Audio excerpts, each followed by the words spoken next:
Pelajaran penebusan dari dua loh batu. Pelajaran penebusan dari dua loh batu. Kita baca dulu Alkitab kita. Oke, kita lihat. Kita lihat bersama-sama di Keluaran 32. Keluaran 32, kita akan baca dari ayat 15 sampai 19. Dari ayat yang ke-15 sampai ayat yang ke-19. Oke, akan baca. Nanti yang bisa lihat di layar juga bisa baca bersama-sama. Keluaran 32 ayat 15 sampai 19. Kita baca 2, 3.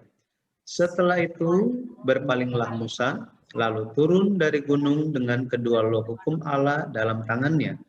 Loh-loh yang bertulis pada kedua sisinya, bertulis sebelah menyebelah. Kedua loh itu ialah pekerjaan Allah, dan tulisan itu ialah tulisan Allah, ditukik pada loh-loh itu.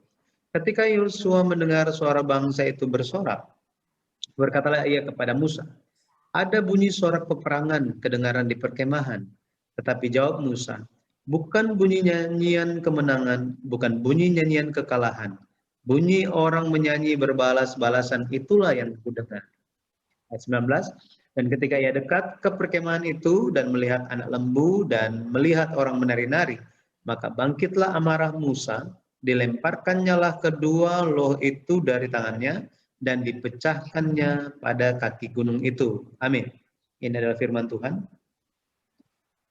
Jadi seperti saya bilang tadi, tema kita adalah pelajaran penebusan dari dua loh batu. Dua loh batu. Nah, kalau kita lihat di Ibrani 9 ayat yang keempat, Ibrani 9 ayat keempat, ini berbicara mengenai tabut perjanjian. Ada barang-barang di dalam tabut perjanjian.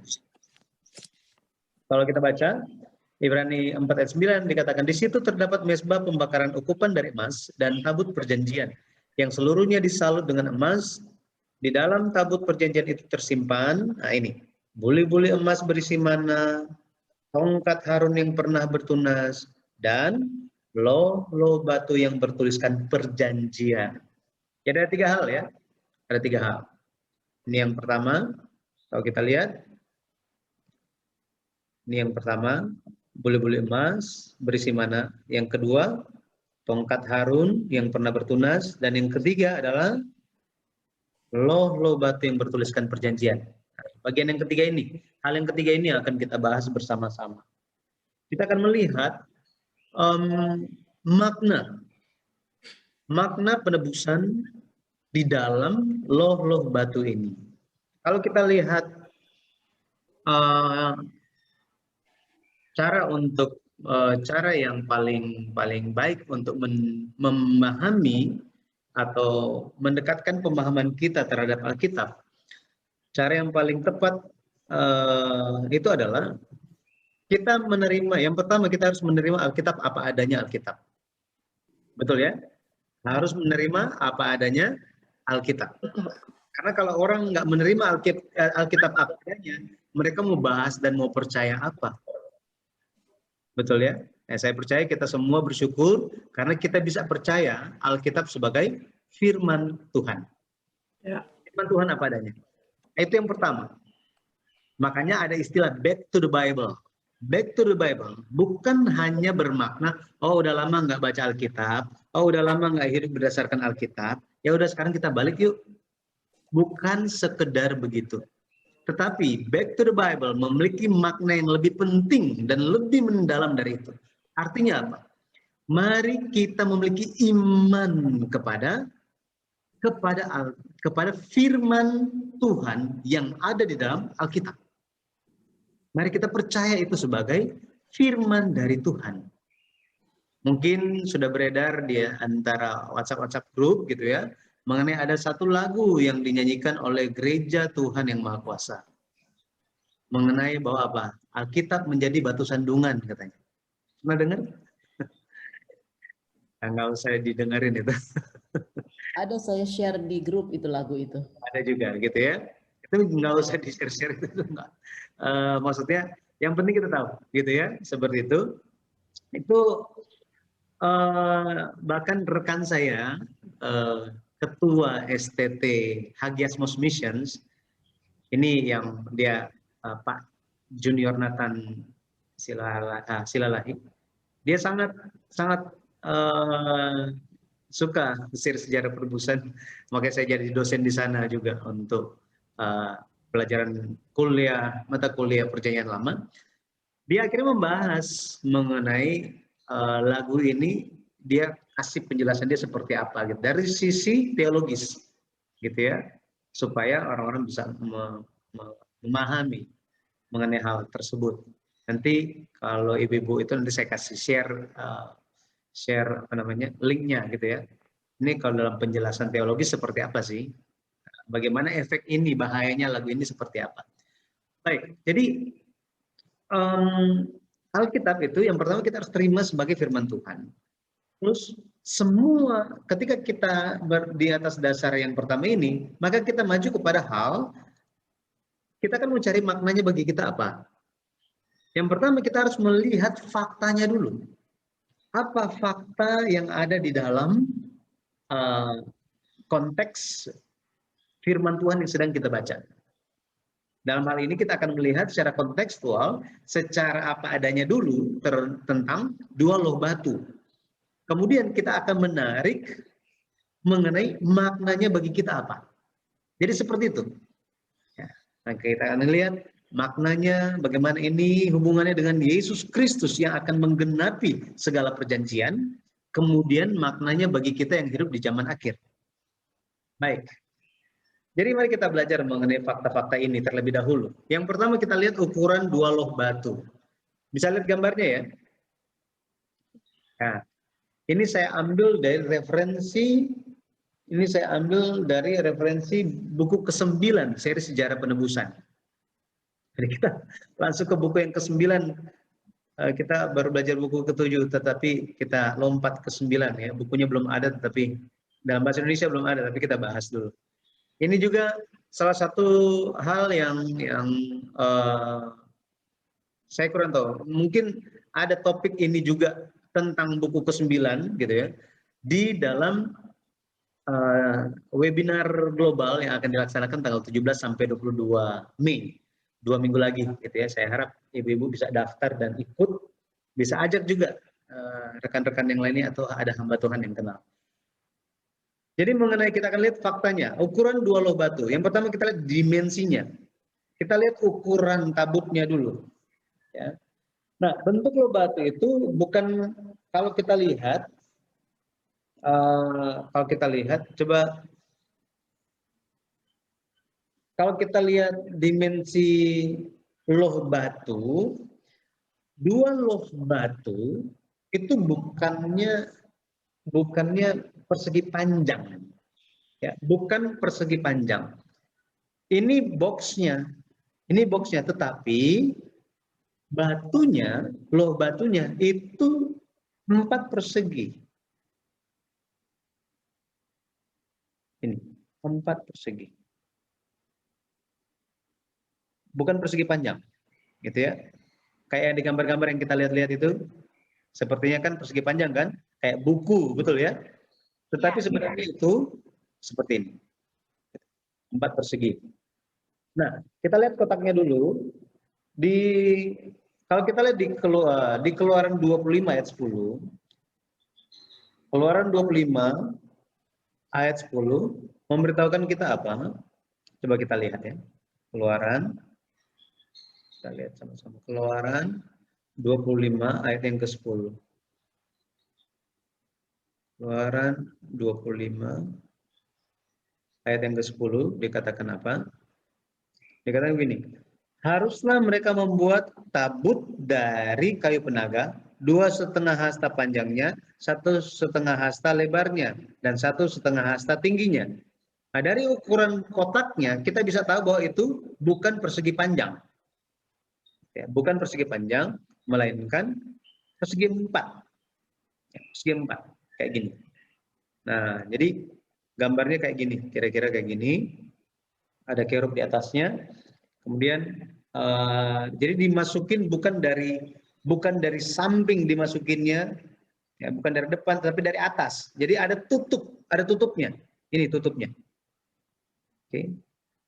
Tutup pendamaian. Ini kita kalau baca Alkitab kita akan melihat hal ini. Tutup pendamaian. Nah, ini kotaknya.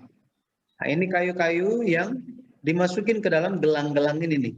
Ya, ini gelang-gelangnya untuk dipikul. Baik. Jadi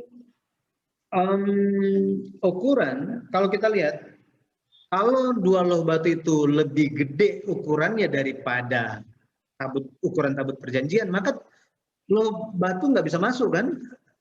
Berarti apa? Secara logika, dua loh batu itu harus lebih kecil ukurannya daripada ukuran tabut perjanjian, baru bisa masuk. Maka kalau ada orang yang bilang, mana itu dalam Alkitab? Mana itu dalam Alkitab? Mana ukuran itu dalam Alkitab? Coba tunjukkan di mana tercatat di dalam firman Tuhan bahwa ukuran loh batu itu kurang dari 1,5 hasta. Ya, ini anak TK pun tahu bahwa apa? Kalau ukurannya terlalu besar nggak bisa masuk, betul ya? Nah, ya tapi ya saya pernah ketemu dengan orang-orang seperti ini. Ya nggak apa-apa, kita terima saja bahwa apa Tuhan ingin menyampaikan firman Tuhan membawa kita supaya kita berpikir, betul ya? Dengan akal budi kita. Maka loh batu tidaklah lebih besar dari tabut perjanjian. Dimensi dari loh batu, ya, dimensi dari loh batu itu, kalau kita lihat sesuai dengan kitab tradisi orang Yahudi, itu dimensi batunya itu 6 telapak tangan. Jadi orang Yahudi itu ukurannya itu berdasarkan badan. Gitu ya. Nah, telapak tangan itu apa? Ini telapak tangan. Jadi kan mengecualikan jempol. Jadi dari sini nih. Ini yang nomor 4 ini. Oke. Dan ukuran itu satu telapak tangan adalah 7,6 cm. Berarti kalau 6 telapak tangan itu adalah 45,6 cm. Ya, cm. Ini adalah ukuran apa? 45,6 ini merupakan ukuran 1 hasta. 1 hasta itu dari mana? 1 hasta itu dari ini, dari jari tengah kita ujung sampai elbow, sikut. Nah inilah 1 hasta. Mungkin berbeda-beda kita kan panjangnya gitu ya. Ya, mungkin ada yang anak kita yang lebih tinggi, gede, nggak bisa lebih aja lebih ukurannya. Tetapi orang Yahudi di zaman itu menggunakan standarnya 1 hasta itu adalah 45,6 cm.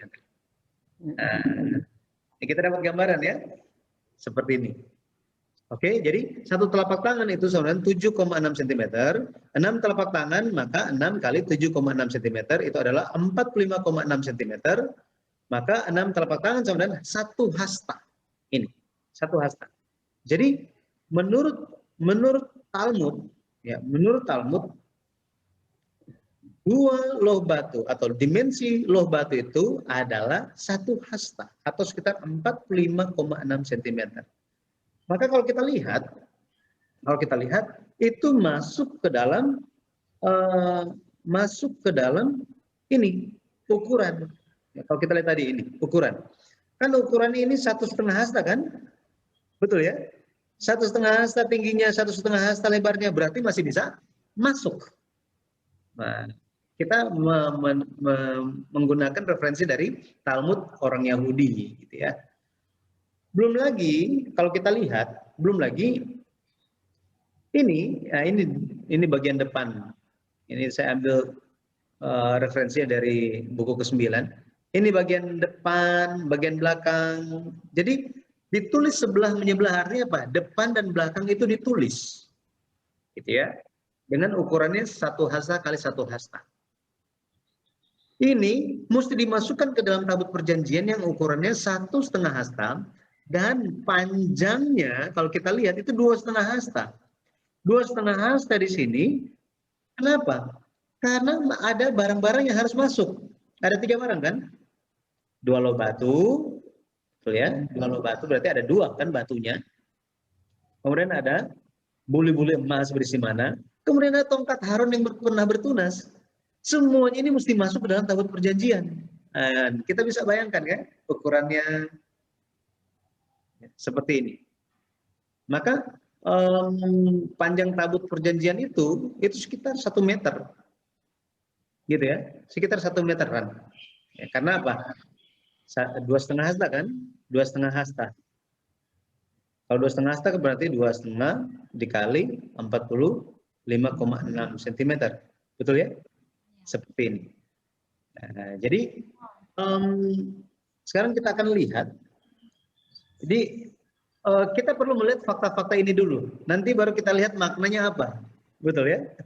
Maknanya apa? Ya, kita kayak polisi aja gitu ya, meneliti. Kita lihat.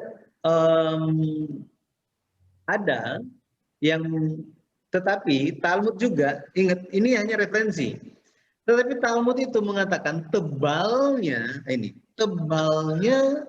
tabut perjanjian itu 3 telapak tangan atau 22,8 cm. Artinya apa? Artinya misalnya begini, ini ukuran berapa? Ukuran 45,6 cm kan? Tapi tebalnya katanya begini. Wow. Ini ada 22,8 cm. Setengahnya. Iya kan? Setengahnya kan? Nah ini lebih begini. Wow. Betul ya? Nah, tapi ini catatan ini nggak alkitabiah. Kenapa? Ini berarti minta ampun. Betul ya? Ya. Talmud merupakan kisah, cerita-cerita, termasuk juga cerita-cerita yang sudah tergabung dengan cerita dari orang Yahudi dari turunan ke turunan. Ya, cerita. Ini di luar hukum Taurat, di luar kitab nabi-nabi. Mereka ingin menanamkan kepada anak-anak mereka, orang Yahudi, bahwa Musa itu luar biasa hebat. Musa itu luar biasa hebat. Jadi mereka ingin menggambarkan kepada anak mereka bahwa Musa itu seperti superhero. Jadi apa? Bisa bayangin, ada yang mau bawa batu ukuran 45 cm kali 22 cm, ada yang bisa bawa? Ada 2 lagi. Beratnya minta ampun kan? Nah, terlalu berat untuk dibawa. Ini alasan yang pertama, terlalu berat. Harus dibawa Musa turun dari apa? Turun dari gunung setinggi 2000. Nah, ini sudah ada yang pernah pergi ke Gunung Sinai gitu ya. Tingginya 2291 meter. Bayangkan, beratnya minta ampun kan? Minta ampun. Ini alasan yang pertama. Alasan yang keduanya apa? Di dalam kata Ibrani, ya bahasa Ibrani, kata loh itu memiliki 2 arti. Yang pertama, dua kata yang digunakan. Yang pertama itu adalah luah. Luah ini berbicara tentang loh batu yang tipis, yang sangat tipis. Contoh penggunaannya nanti bisa dilihat di Yesaya 30 ayat 8. Nah, yang kedua itu adalah keresh.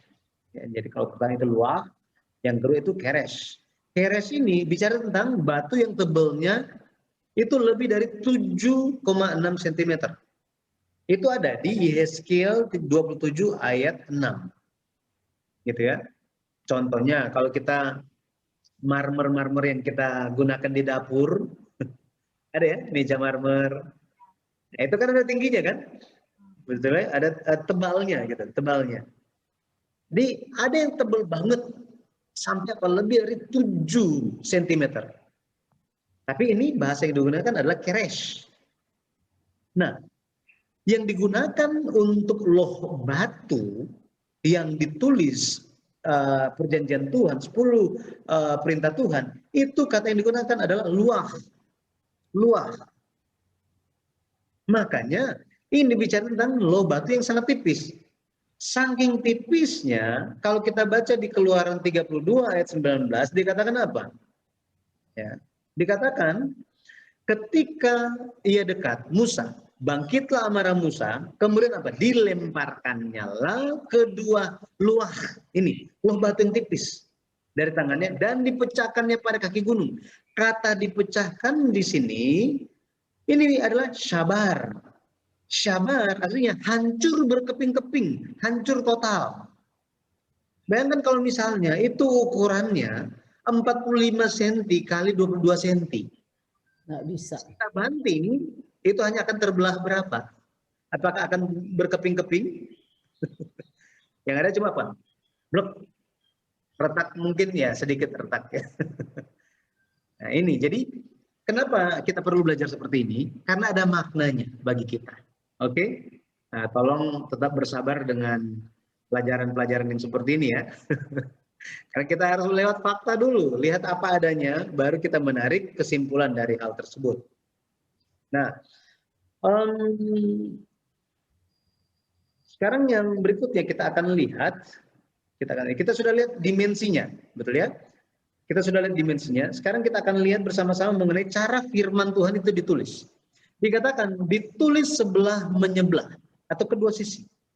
Keluaran 32 ayat 15 dikatakan, setelah itu berpalinglah Musa lalu turun dari gunung dengan kedua loh hukum Allah dalam tangannya. Loh yang bertulis pada kedua sisinya, bertulis sebelah menyebelah. Kalau kita lihat terjemahan Inggrisnya, dikatakan they were written on one side and the other.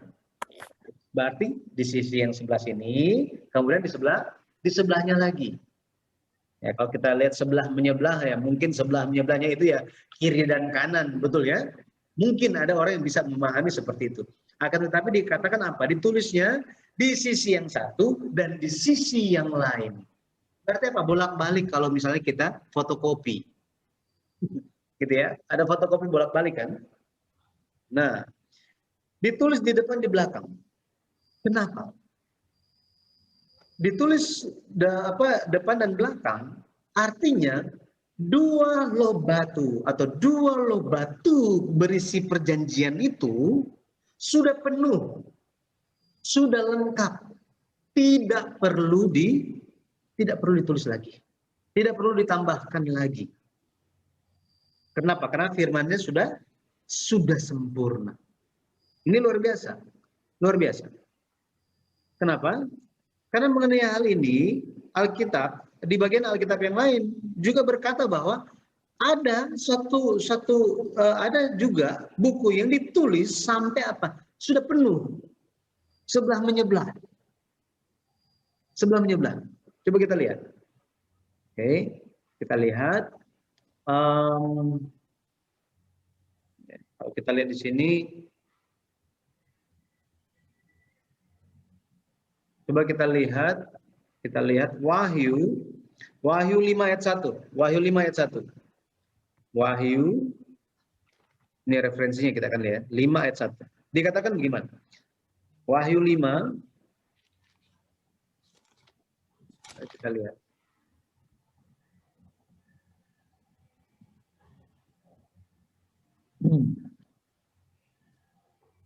Sebelah dalam, sebelah luar. Ya.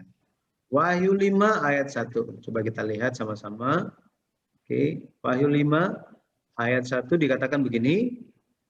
Maka aku melihat di tangan kanan dia yang duduk di atas tahta itu sebuah gulungan kitab yang ditulis sebelah menyebelah, ditulis sebelah dalam dan sebelah luarnya dan dimeterai dengan 7 materai. Ini ekspresi lainnya, tetapi memiliki makna yang sama. Makna yang sama. Bahwa apa? Bahwa sudah penuh. Referensinya Yehezkiel 2 ayatnya yang ke-10, ayat yang ke-10. Lalu dibentangkannya di hadapanku gulungan kitab itu ditulis timbal balik. Ya. Jadi loh batu. Hari ini Alkitab menyatakan bahwa Tuhan bukan hanya ingin menulis di loh batu katanya. Betul ya? Tuhan bukan hanya ingin menulis di loh batu.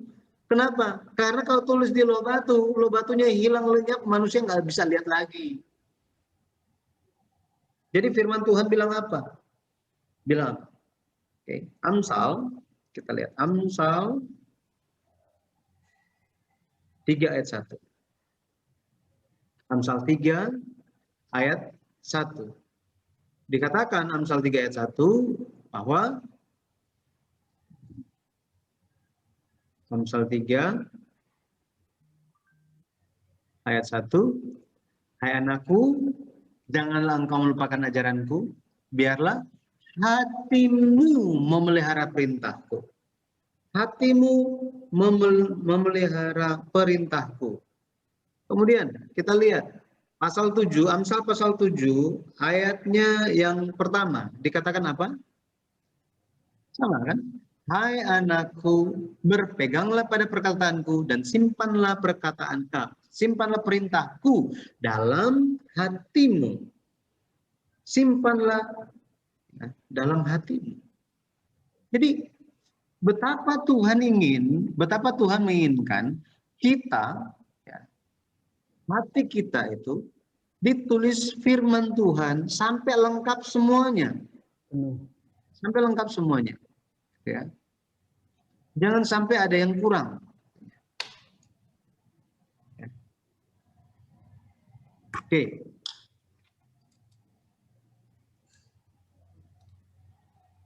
Pada akhirnya Tuhan ingin supaya kita itu menjadi lengkap. Kita menjadi Injil, surat yang terbuka yang bisa dilihat orang. Yang bisa dilihat. Kan kalau misalnya orang lihat kita, orang akan lihatnya apa? Betul ya? Ini harus kita pikirkan. Ketika orang-orang melihat kita, orang-orang akan melihat apa? Kita percaya bahwa apa? Bahwa semoga kiranya Tuhan, orang-orang melihat Tuhan Yesus di dalam kita. Di dalam kita. Saya teringat satu ayat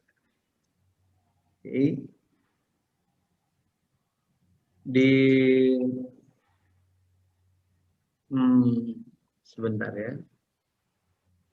Di 2 Korintus, kalau kita lihat di 2 Korintus 3 ayat 2, 2 Korintus 3 ayat 2. Di situ dikatakan, kamu adalah surat pujian kami yang tertulis dalam hati kami. Dan yang dikenal dan yang dapat dibaca oleh semua orang katanya. 2 Korintus 3 ayat 2. Jadi kita pun harus bisa menjadi surat yang bisa dibaca, bisa dilihat oleh orang lain. Dapat dibaca. Makanya kita harus penuhi diri kita dengan apa? Dengan firman Tuhan, dengan kasih karunia Tuhan. Sehingga ketika orang melihat kita, orang-orang bisa memuliakan nama Tuhan. Ya. Nah, kemudian kita lihat, kita maju lagi. Jadi yang pertama ditulis, cara di firman itu ditulis adalah sebelah menyebelah, kedua sisi. Sudah penuh. Tetapi dikatakan ada 2 loh batu. Keluaran 32 ayat 16, Keluaran 32 ayat 16 dikatakan, kedua loh itu ialah pekerjaan Allah dan tulisan itu ialah tulisan Allah. Ditukik pada loh itu. Artinya, kalau kita lihat, Tuhan yang tulis sendiri. Manusia tinggal apa? Manusia tinggal terima aja.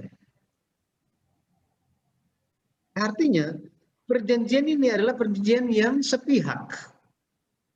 Allah yang tulis, dan Allah yang akan menjaga hal itu. Itu sebabnya kalau kita lihat mengenai perjanjian ini ditulis dalam 2 loh batu kan. Kenapa 2 loh batu? Sama seperti kita kalau bikin dokumen perjanjian, itu ada 2 rangkap kan? Itu bisa lebih. Artinya 2 pihak itu harus memiliki dokumen, masing-masing dokumen. Saya juga baru tahu bahwa apa? Saya baru tahu ketika pas menikah, pergi ke catatan sipil, jadi surat nikah itu ada 2 lembar. Saya pikir cuma 1 kayak akte lahir gitu ya. Ternyata ada 2. Yang satu dipegang oleh istri, yang satu dipegang oleh suami. Ditulis itu. Oh ini dipegang oleh, ada tulis itu. Ibu-ibu tahu ya mengenai ini ya? Nggak tahu ya? Tahu ya? Udah lupa. Ya. Jadi saya perhatikan hal itu, kenapa ya? Kenapa mesti 2? Nah, karena ini adalah merupakan perjanjian antara saya sebagai suami dan istri saya sebagai istri dengan pengantara siapa? Kan kalau pengantara itu kan ada surat dari gereja cuma satu. Surat dari gereja satu, tapi dari negara itu ada dua. Ya, kalau saya mulai coba mengingat lagi, oh mungkin gitu ya, gereja cuma keluarin satu, nggak keluarin dua ya, semuanya udah jadi satu gitu ya dalam Tuhan, gitu ya. Makanya ada firman Tuhan bilang apa?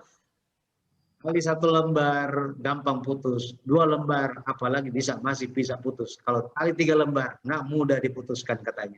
Ya, kalau orang menikah kan kita sering dengar itu. Nah, artinya ada bukti, ada apa? Ada hal yang diperuntukkan menjadi dokumen yang resmi.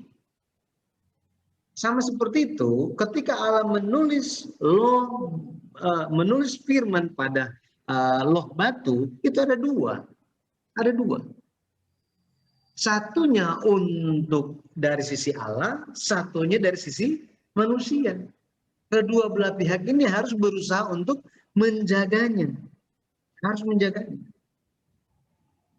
Jika ada yang melanggar bisa mati. Kita perlu ingat, Keluaran 32 ini Keluaran 32. Jauh sebelumnya di Keluaran 20 ini sudah diberikan apa? Sudah diberikan 10 perintah. Dalam bentuk apa? Lisan. Betul kan? Tetapi di Keluaran 32 kalau kita lihat, itu semua masih sama. Masih sama, isinya masih sama. 10 perintah, tetapi ini sudah dalam bentuk tulisan. Betul ya? Ini sudah apa? Sudah lengkap dengan meterai. Kenapa? Karena di Keluaran sini, sekitar sini, Keluaran 28, di Keluaran 28, nanti bisa baca Keluaran 28, ini ada yang namanya perjanjian Sinai. Apakah kamu setuju akan menjaga perintah Tuhan? Saya sudah baca kepada kamu semua loh. Musa bilang begini. Umat bilang apa? Amin, kami akan lakukan. Mereka sudah apa? Amin, sudah taken kontrak, sudah setuju. Pada akhirnya Tuhan bilang apa? Ya udah Musa, naik ke atas gunung, aku akan memberikan tanda bahwa apa? Semua perjanjian itu sudah sah secara lisan, secara tulisan. Tapi Musa, dia kan sangat tahu isinya apa. Apalagi dimulai dengan apa? Perintah 1 sampai 2 dibilang apa? Jangan ada Allah lain. Ini, Allah lain. Terus apa? Jangan buat patung. Semua sudah sangat jelas. Musa jelaskan semuanya juga di Keluaran 28. Tetapi ketika Musa turun dari gunung di Keluaran pasal 32, apa yang terjadi? Orang-orang Israel, umat Allah, sementara ngapain mereka? Sementara melanggar. Melanggar, hukumannya apa? Murka Allah. Ini, murka Allah. Ini akan terjadi. Kenapa? Karena sudah sah ini. Sudah di tangan Musa ini semuanya nih. Caranya untuk terhindar dari hukuman, gimana caranya? Caranya adalah tulisan itu yang ini harus dihancurkan. Harus apa? Batal. Betul kan? Kalau misalnya anak kita, anggota keluarga kita baru saja melakukan satu perjanjian dengan orang yang lain. Tetapi anak kita itu langsung melanggar di hari yang sama. Kita sudah taken kontrak semuanya. Yang kita harapkan apa? Aduh, gimana ya supaya kontrak itu kayaknya nggak berlaku, kayaknya akan sangat senang gitu. Tetapi nggak bisa. Kenapa? Karena sudah sah. Dalam hal ini Musa memegang dua dokumen itu. Apa yang Musa lakukan? Dia hancurkan. Memang dia marah karena hal itu, tetapi Musa melakukan hal itu bukan marah tanpa alasan, tetapi itu adalah bentuk sikap Musa untuk apa? Membatalkan ini, untuk membatalkan perjanjian ini. Kan dua loh batu kan, jadi dokumen itu disobek, batal kan? Kalau dokumen sudah sobek, misalnya ada dokumen, ada dua rangka, terus dua-duanya disobek, oh masih bisa disambung-sambung, kita pakai itu disambung-sambung. Kita pergi ke pengadilan, apakah pengadilan bilang itu adalah surat yang sah? Ya. Nggak bisa, sama. Itu sebabnya Musa setelah ini, setelah Keluaran 32, Musa maju ke hadapan Tuhan. Musa maju ke hadapan Tuhan. Tuhan, ya ini, ya Tuhan, ini kan sudah hancur dokumennya. Gitu. Tolong berbelas kasihanlah gitu ya. Ulangan 9 ayat 10 dikatakan apa? Ulangan 9 ayat yang ke-10 dikatakan, Ulangan, coba kita lihat, Ulangan 9. Ulangan 9 ayat yang ke-10 dikatakan di situ, setelah aku mendaki gunung untuk menerima lolo batu, lolo perjanjian yang diikat Tuhan dengan kamu, maka aku tinggal 40 hari 40 malam di gunung itu, roti tidak aku makan dan air tidak aku minum. Semuanya ini ditulis oleh jari Allah katanya. Tapi ini semuanya sudah dihancurkan. Jadi dua loh batu. Pada akhirnya Tuhan berikan lagi dua loh batu ini. Ya, dua loh batu. Jadi ditulis sebagai dua loh batu. Ada dua untuk apa? Ada dua dokumen mengikat perjanjian, untuk mengikat perjanjian. Bayangkan kalau misalnya Presiden Jokowi ingin bikin MOU perjanjian dengan kita, akan membantu kita semua dalam usaha kita. Bukankah kita akan sangat bersyukur? Betul ya? Akan sangat bersyukur. Ini Tuhan mau melakukan hal-hal yang baik bagi orang Israel, tapi mereka rasa susah hati. Hari ini pun ketika Yesus datang kepada umatnya 2000 tahun yang lalu, tetapi umatnya nggak mau menerima firman-Nya. Yesus bilang apa? Kamu telah mendengar bahwa apa? Jangan membunuh. Tetapi aku berkata kepadamu, barang siapa sudah membenci saudaranya, itu sudah membunuh. Mereka bilang apa? Kamu sok tahu. Kamu sekolah dari mana tuh belajar kayak gitu? Kami sudah belajar ini berpengalaman pelayanan ini. Kami lebih tahu. Bukan itu maknanya. Yang penting apa? Jangan membunuh, itu saja. Inilah pemahaman orang Yahudi. Bagi kita hari ini, Alkitab adalah untuk kita. Lewat firman Tuhanlah kita mengikat perjanjian dengan Tuhan. Oke? Nah, pada akhirnya bagaimana dua loh batu ini dijaga? Ulangan 10 ayat 2 dikatakan apa? Maka aku akan menuliskan pada loh itu firman-firman yang ada pada loh yang mula-mula yang telah kau pecahkan. Ini katanya. Kemudian apa? Letakkanlah ini. Harus meletakkan kedua loh batu, kedua loh ke dalam tabut itu. Ayat yang kelima dikatakan, lalu aku turun kembali dari atas gunung, aku meletakkan loh itu ke dalam tabut yang telah kubuat, dan disitulah tempatnya seperti yang diperintahkan Tuhan kepadaku.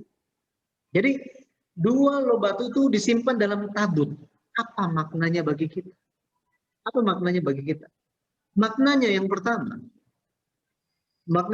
adalah manusia tidak boleh mengubah firman Tuhan. Nggak boleh. Ya. Ulangan 4 ayat 2 bilang apa? Ulangan 4 ayat yang kedua. Musa berkata Tuhan berbicara ya, lewat Musa. Dikatakan apa? Jangan kamu menambahi apa yang kuperintahkan kepadamu dan jangan kamu menguranginya. Dengan demikian kamu berpegang pada perintah Tuhan Allahmu yang kusampaikan kepadamu. Jadi ketika itu disimpan dalam tabut, artinya manusia tidak boleh menambah mengurang firman Tuhan. Jangan. Amsal 30 ayat yang ke-6 dikatakan apa? Jangan menambahi firman-Nya supaya engkau tidak ditegurnya dan dianggap pendusta. Nah ini. Makanya kita benar-benar membicarakan firman tidak boleh dengan antusias pribadi. Nggak boleh. Kita harus apa? Dengan antusias Tuhan. Dalam artian apa? Kita harus membicarakan firman Tuhan. Kita harus menyatakan firman Tuhan. Itu sesuai dengan kehendak Tuhan dan tuntunan Roh Kudus Tuhan. Kita pasti bisa membedakan. Apakah ini yang saya mau, apa yang Tuhan mau. Meskipun sama-sama itu bicara mengenai firman Tuhan. Tuhan akan menuntun kita. Roh Kudus akan membimbing kita. Nggak usah bicara mengenai hal ini. Kita nggak akan bicara. Ya. Tetapi banyak yang muncul di permukaan sekarang ini, di media sosial, viral lah semuanya. Menyatakan firman Tuhan tanpa ada dasar kasih. Pada akhirnya ingin memunculkan diri sendiri. Apakah Tuhan dimuliakan di situ? Nah ini yang harus menjadi pertanyaan besar. Apakah Tuhan dimuliakan? Atau kita hanya serang orang saja dengan firman Tuhan? Nah ini. Firman Tuhan bukan untuk menyerang dan saling diserang. Tetapi firman Tuhan adalah untuk menghidupkan. Betul ya? Untuk menghidupkan. Bukan untuk mematikan orang. Bukan. Ya, seperti itu. Oke, jadi referensinya yang lainnya itu Wahyu 22. Wahyu 22 ayatnya yang ke-18 sampai 19. Ini sangat terkenal ayatnya. Mengenai jangan menambah, jangan mengurangi katanya. Kalau menambah akan ditambahkan malapetaka, yang kurang maka bagiannya akan diambil dari pohon kehidupan. Jadi ayat-ayat ini bicara bahwa firman Allah tidak boleh ditambahkan, tidak boleh dikurangkan. Kita penting menaati firman Tuhan apa adanya. Ya, apa adanya firman Tuhan.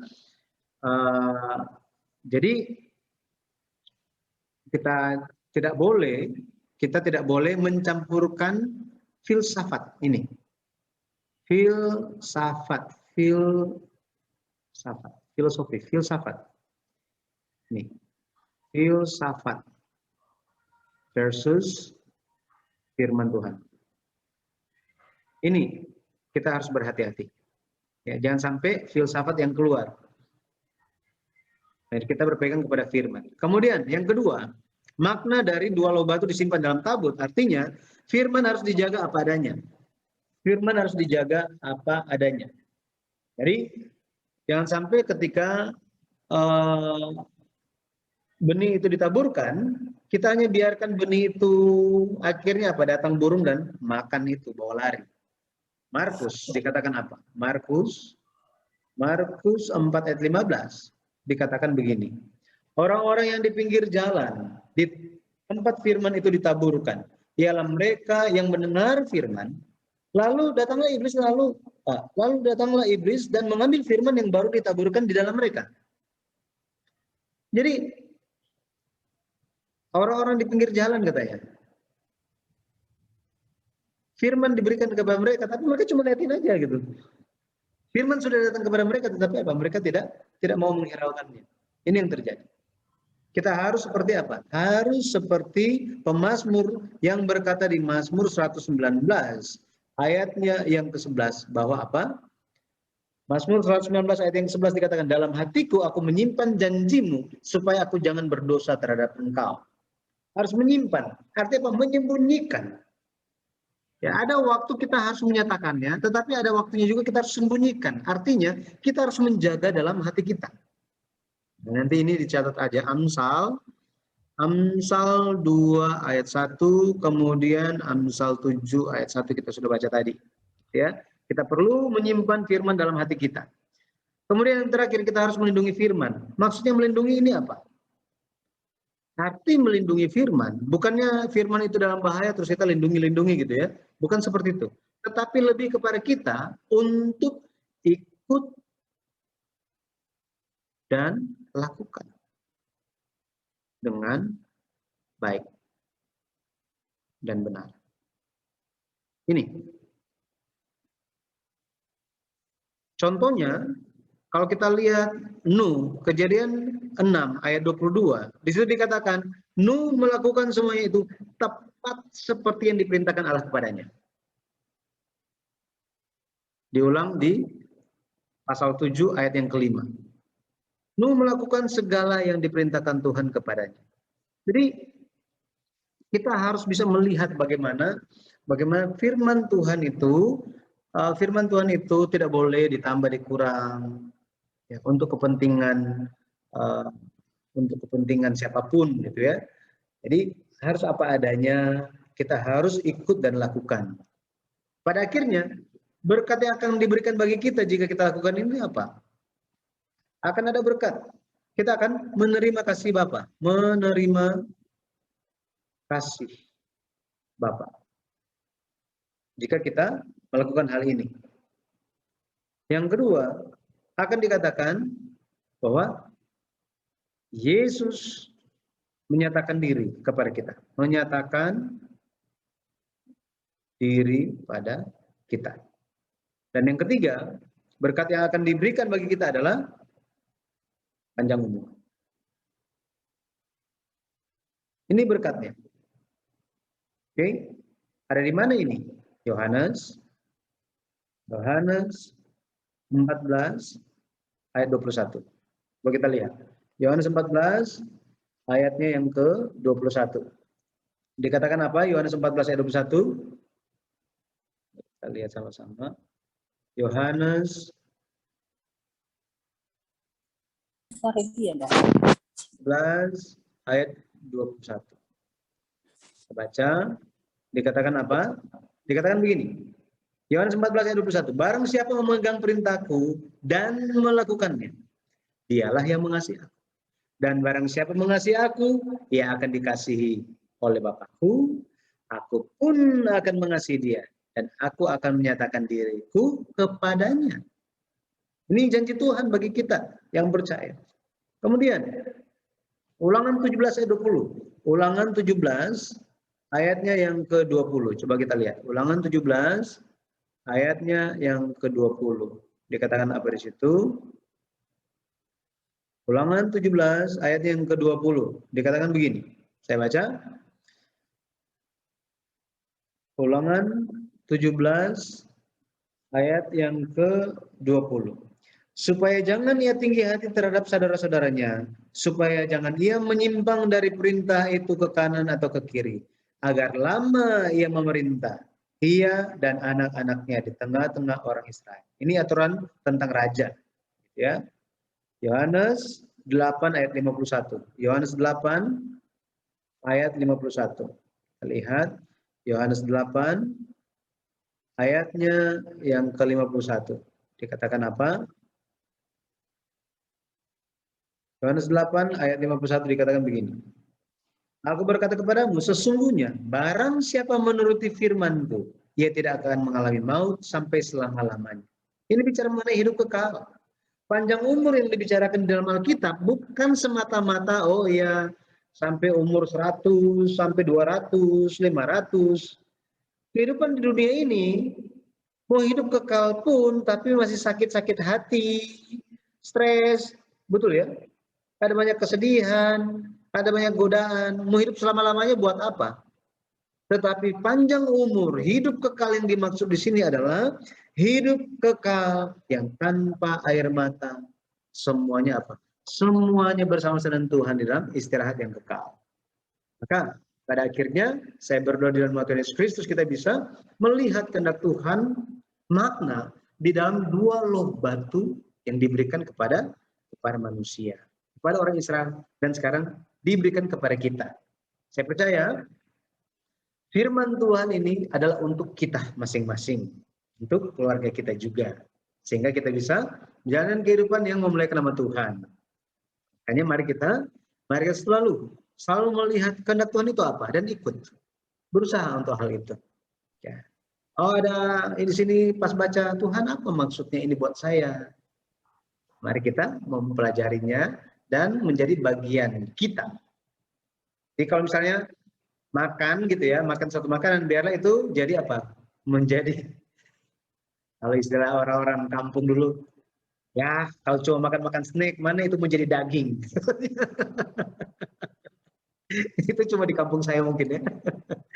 Oke, kepada anaknya bilang, jangan makan snack terus gitu kan. Makan, pergi ke warung, makan ini, makan itu. Mana itu jadi daging? Nggak itu jadi daging. Makan nasi. Begitu. Makan ikannya gitu. Oh, makan ikan apa? Oh, kan ikannya ada banyak. Ikan tude, ikan telur, ikan ayam, ikan. Kalau orang Manado ikannya banyak. Oke, ini pelajaran kita. Jadi semoga kita bisa terus semangat untuk firman Tuhan. Amin. Amin.